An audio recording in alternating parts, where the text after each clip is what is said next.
तेल और पेट्रोलियम के खोज से पहले लोग ऊर्जा के लिए बहुत कम स्रोतों पर निर्भर रहते थे।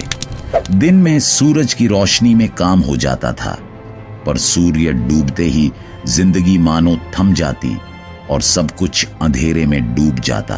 रात में रोशनी के लिए लकड़ी जलाना, कोयले की लौ या जानवर की चर्बी से बना तेल जलाना आम तरीका था। ये रोशनी के साधन महंगे पड़ते थे और तेजी से बुझ भी जाते थे।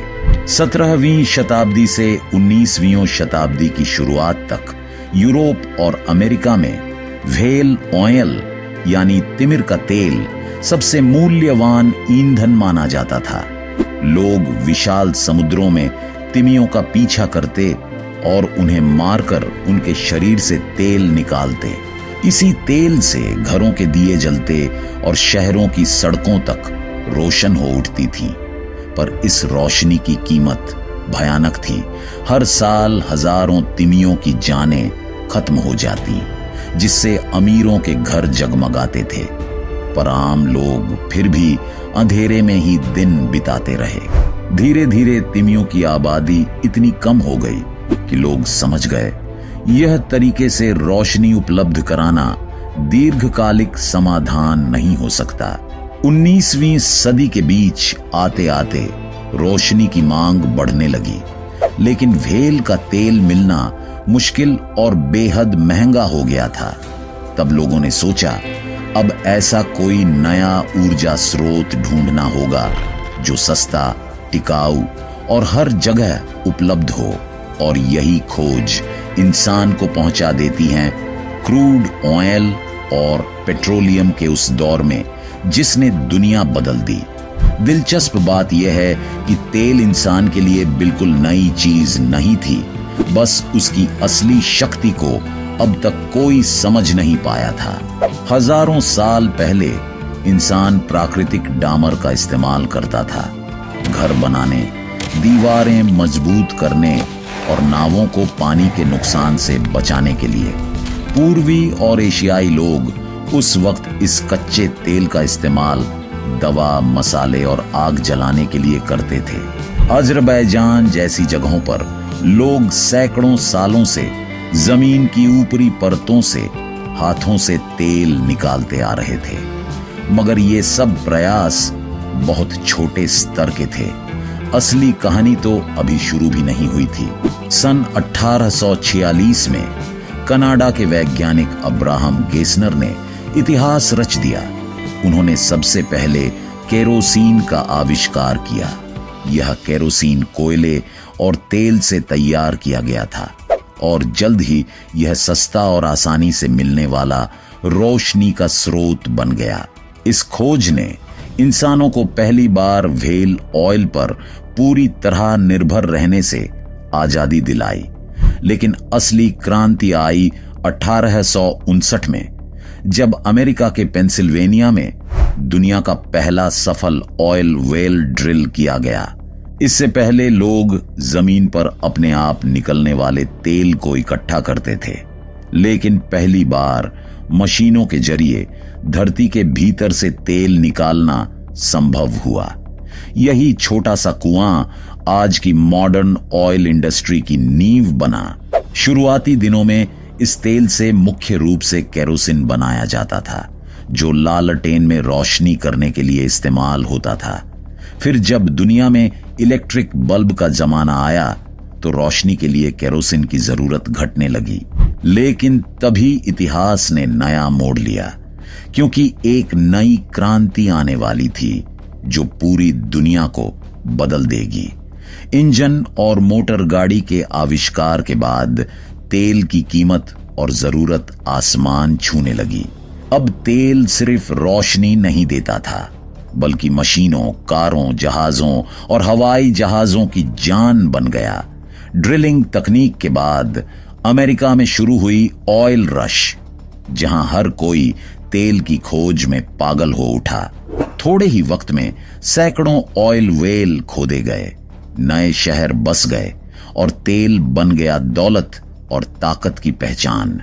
यह ऑयल मैडनेस जल्दी ही रूस, वेनेजुएला और मिडिल ईस्ट तक फैल गई। जहां धरती के नीचे छिपे थे तेल के सबसे बड़े खजाने। 20वीं सदी की शुरुआत में तेल सिर्फ ऊर्जा का जरिया नहीं रहा, बल्कि पूरी आधुनिक सभ्यता की लाइफलाइन बन गया। लेकिन इसके साथ एक बड़ी भ्रांति भी फैल गई और मुमकिन है कि आप भी उसे सच मान बैठे हों। आज भी बहुत से लोग यह मानते हैं कि पेट्रोलियम डायनासोर के शरीर से बना है, लेकिन असल में यह बात बिल्कुल गलत है। वास्तव में तेल का निर्माण हुआ है बहुत छोटे समुद्री जीवों से, जैसे शैवाल और प्लैंकटन। जब ये सूक्ष्म जीव मर गए तो उनके शरीर समुद्र की गहराई में जाकर मिट्टी और गाद की परतों के नीचे लाखों सालों तक दबे रहे। लाखों सालों की गर्मी और दबाव के कारण ये जैविक अवशेष धीरे धीरे पेट्रोलियम में बदल गए। और चौंकाने वाली बात यह है कि यह प्रक्रिया डायनासोर के जन्म से भी बहुत पहले, करीब 25 से 36 करोड़ साल पहले हुई थी। लेकिन असली सवाल यह है, डायनासोर से तेल वाली यह धारणा आखिर लोगों के दिमाग में आई कैसे? 1930 के दशक में अमेरिका की सिंक्लेयर ऑयल नाम की एक कंपनी ने अपने तेल के ड्रम और विज्ञापनों में डायनासोर की तस्वीरें इस्तेमाल करनी शुरू की। डायनासोर की यह छवि और थीम इतनी मशहूर हो गई कि 1932 में कंपनी ने उसे अपना आधिकारिक लोगो बना लिया। विज्ञापनों, पैकेजिंग और बच्चों के खिलौनों में जब हर जगह डायनासोर दिखाई देने लगा तो आम लोगों को लगने लगा कि शायद तेल का डायनासोर से कोई गहरा संबंध है। तेल के डिब्बों, लोगो, विज्ञापनों और खिलौनों में डायनासोर की तस्वीरों ने लोगों के मन में धीरे धीरे एक गलत धारणा बैठा दी। यहां तक कि आज भी कई लोग उस गलतफहमी को सच्चाई समझते हैं। काला तेल यानी ब्लैक गोल्ड जितना अधिक किसी देश के पास होता है, उतनी ही ज्यादा होती है उसकी दौलत और शक्ति। तेल की मांग और कीमत इतनी ऊंची है कि हर महीने दुनिया के अलग अलग देशों में सैकड़ों नए कुएं खोदे जाते हैं। कुछ बड़ी एनर्जी कंपनियां तो हफ्ते के भीतर भी नए कुएं तैयार कर देती हैं, लेकिन उन कुओं से तेल निकालना आसान नहीं होता। इसके लिए चाहिए उन्नत तकनीक, लंबा समय और बहुत पैसा। अपरिष्कृत कच्चा तेल धरती की गहराइयों में लगभग 1.5 से 4 किलोमीटर नीचे करोड़ों साल पुरानी कठोर चट्टानों के बीच कैद रहता है। इस तेल तक पहुंचने के लिए जो ड्रिलिंग मशीनें चलती हैं, उनकी शक्ति इतनी अधिक होती है कि वे जमीन में छेद कर करके गहराई में उतरती चली जाती हैं। मशीन चट्टान तोड़कर अपना मार्ग बनाती है और नीचे उतरी रहती है, और यह काम वाकई बहुत खतरनाक होता है। इतनी गहराई पर तापमान और दबाव बहुत अधिक होता है, इसलिए एक छोटी सी गलती भी जानलेवा विस्फोट का कारण बन सकती है। तेल निकालने में लगे कर्मी हर क्षण जान की बाजी पर चलते हैं। एक छोटी सी चूक पूरी टीम के लिए विनाशकारी हो सकती है। तेल मिलने के बाद असली संघर्ष शुरू होता है, कड़ी मेहनत और नियंत्रण की लड़ाई। शुरुआत में जब दबाव सबसे ऊंचा होता है तो कच्चा तेल खुद ब खुद फटकर जमीन की सतह की ओर उछलने लगता है। जब तेल का प्राकृतिक दबाव कम हो जाता है, तब एक विशाल पंपिंग मशीन का इस्तेमाल किया जाता है। बाहर से देखने पर यह बस एक झूलती हुई लोहे की मशीन लगती है, लेकिन इसकी असली ताकत मिट्टी के सैकड़ों मीटर नीचे तक जाती है। यह मशीन धीरे धीरे धरती के भीतर से कच्चा तेल ऊपर खींच लाती है। जब तेल ऊपर आ जाता है तो उसे पाइपलाइन और बड़े टैंकरों के जरिए रिफाइनरी भेजा जाता है, यानी उस जगह पर जहां कच्चे तेल को प्रोसेस किया जाता है। और यही वह जगह है जहां कहानी सच में रोमांचक मोड़ लेती है। कई लोग ये मानते हैं कि दुनिया की सबसे बड़ी रिफाइनरी किसी गल्फ देश में होगी। लेकिन असलियत बिल्कुल इसके उलट है। दुनिया की सबसे बड़ी तेल रिफाइनरी हमारे अपने देश भारत में है, गुजरात के जामनगर में। इस अद्भुत जगह का नाम है रिलायंस इंडस्ट्रीज की जामनगर रिफाइनरी।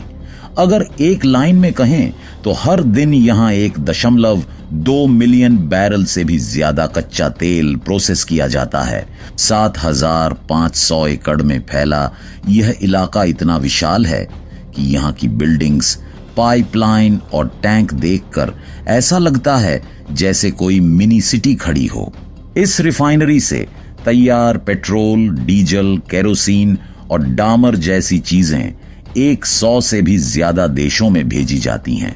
अब जानते हैं कि कच्चे तेल को रिफाइन करने के बाद कैसे हमें अलग अलग पेट्रोलियम प्रोडक्ट्स मिलते हैं। जमीन से निकला कच्चा तेल गाढ़ा, काला और तीखी गंध वाला होता है। इस रूप में यह सीधे उपयोग के लायक नहीं होता। रिफाइनिंग के दौरान तेल के अलग अलग घटकों को अलग किया जाता है, जिससे पेट्रोल, डीजल और केरोसिन जैसे ईंधन तैयार होते हैं, जो आज के जीवन में बेहद जरूरी हैं। इन महंगे ईंधनों की वजह से कच्चे तेल को ब्लैक गोल्ड यानी काला सोना कहा जाता है। कच्चे तेल में विभिन्न आकार और वजन के हाइड्रोकार्बन होते हैं, इसलिए इन्हें अलग अलग करना जरूरी होता है। इन अंतर को पहचान कर उन्हें अलग करने की प्रक्रिया को फ्रैक्शनल डिस्टिलेशन या विभाज्य आसवन कहा जाता है। अंत में कच्चे तेल को एक ऊंची स्तंभ जैसी टंकी में डाला जाता है। इसे फ्रैक्शनल डिस्टिलेशन कॉलम कहा जाता है। जब तेल को लगभग 350 से 400 डिग्री सेल्सियस तक गर्म किया जाता है, तब इसके घटक अलग अलग तापमान पर भाप में बदलकर ऊपर उठते हैं और अलग अलग स्तरों पर जमा हो जाते हैं। जब भाप टावर के अंदर ऊपर की ओर बढ़ती है तो वह विभिन्न ऊंचाइयों पर ठंडी होकर अलग अलग स्तरों पर जमा हो जाती है। यही वो पल है जब साधारण दिखने वाला काला तरल, जो बेकार लगता है, हमारे जीवन के लिए सबसे महत्वपूर्ण ईंधन में परिवर्तित हो जाता है। अब जरा सोचिए, कंडेंसेशन में वास्तव में क्या होता है। एक उदाहरण लीजिए, नमक मिले हुए पानी से भरा गिलास। सिर्फ देखने पर यह समझना कठिन होता है कि नमक और पानी को अलग कैसे किया जाए, लेकिन जैसे ही पानी को गर्म किया जाता है, सब कुछ बदल जाता है और अंतर साफ साफ दिखाई देने लगता है। पानी का उबाल बिंदु 100 डिग्री सेल्सियस होता है, जबकि नमक के लिए यह तापमान उससे कहीं ज्यादा होता है। इसलिए सबसे पहले पानी भाप में बदलकर ऊपर उठ जाता है, जबकि नमक नीचे रह जाता है। जब यह भाप किसी ठंडी सतह से टकराती है तो यह छोटे छोटे पानी की बूंदों में बदलकर अलग बर्तन में इकट्ठा हो जाती है। नतीजा ये कि एक तरफ नमक रह जाता है और दूसरी तरफ हमें शुद्ध पानी मिलता है। इस पूरी प्रक्रिया को संघनन या कंडेंसेशन कहा जाता है। भाप को ठंडा करके फिर से तरल रूप में बदलने की प्रक्रिया। इसी तरह कच्चे तेल को विभाजित किया जाता है। भारी तत्व एक जगह जमते हैं, हल्के तत्व ऊपर के स्तर पर, और यहीं से वो ईंधन बनते हैं जो हमारी रोजमर्रा की जिंदगी चलाते हैं। इस टावर का सफर ऊपर से शुरू होता है। सबसे ऊपर जमा होता है एलपीजी, यानी वही गैस जो हम रसोई में इस्तेमाल करते हैं। उसके ठीक नीचे पेट्रोल जमा होता है, जिसे हम कार और बाइक चलाने के लिए उपयोग करते हैं। अगले स्तर पर नेफ्था मिलता है, जो प्लास्टिक, केमिकल और दवाइयों बनाने का मुख्य कच्चा माल है। और नीचे केरोसिन और एटीएफ होते हैं, जो विमान टरबाइन ईंधन के रूप में उपयोग होते हैं। उससे और नीचे डीजल है, जो भारी वाहनों जैसे ट्रक, बस और ट्रेन आदि चलाते हैं। और भी नीचे ल्यूब्रिकेटिंग तेल होता है, मोटा तेल जो इंजन के हिस्सों को चिकना रखता है। फिर नीचे फ्यूल ऑयल आता है, जो बड़े फैक्ट्री और जहाजों में बर्न किया जाता है। सबसे निचले स्तर पर असफाल्ट डामर मिलता है, सड़क बनाने की काली परत। पर यह सब खत्म नहीं है। रिफाइनिंग में सल्फर और हाइड्रोजन जैसे पार्श्व उत्पाद भी बनते हैं। और हां, जो पेट्रोलियम जेली आप स्किन केयर या लैंप में देखते हैं, वह भी कच्चे तेल का ही हिस्सा है। एक बैरल 159 लीटर कच्चे तेल को रिफाइन करने पर पेट्रोलियम उत्पादों की एक पूरी श्रृंखला बनती है। अनुमान के तौर पर लगभग 72 litre petrol, 34 litre diesel, 14 litre kerosene, शेष भाग लुब्रिकेंट, डामर, प्लास्टिक और विभिन्न रसायनों में परिवर्तित हो जाता है। पेट्रोल बनने के बाद यह लंबी भूमिगत पाइपलाइन से टर्मिनल तक पहुंचता है। फिर वहां से ट्रक या टैंकर में भरकर आपके नजदीकी पेट्रोल पंप तक पहुंचाया जाता है। रिफाइनरी से विशाल टैंकरों में पेट्रोल भरकर देश के अलग अलग पेट्रोल पंपों तक भेजा जाता है। लेकिन टैंकरों में पेट्रोल भरना उतना सरल काम नहीं है जितना आपके वाहन में पेट्रोल भरना होता है, क्योंकि अगर यहां थोड़ी सी भी आग की चिंगारी गिर जाए तो पल भर में भयंकर विस्फोट हो सकता है। इसी वजह से सुरक्षा के तौर पर हर पेट्रोल टैंकर को सबसे पहले ग्राउंडिंग केबल से जोड़ा जाता है, जिससे उसमें जमा हुई स्थैतिक बिजली पूरी तरह से खत्म हो जाती है। इसके बाद विशेष सेंसर और पाइप्स की मदद से पेट्रोल के वाष्पों को वापस इकट्ठा किया जाता है, ताकि वह हवा में मिलकर किसी तरह का विस्फोट या आग का खतरा न बनाए। इन सभी सुरक्षा उपायों के पूरा होने के बाद रोजाना लाखों लीटर पेट्रोल सुरक्षित रूप से देश के विभिन्न पेट्रोल पंपों तक पहुंचाया जाता है। दोस्तों, अगर आपने यहां तक वीडियो देखा है तो यकीनन यह वीडियो आपको अच्छी लगी होगी। तो अब पास में दिख रही वीडियो पर क्लिक करें और उसे भी जरूर देखें। एक लाइक देना मत भूलिए और चैनल को जरूर सब्सक्राइब कर लें। चलिए मिलते हैं अगली वीडियो में कुछ नया, दिलचस्प और जानकारी भरा लेकर।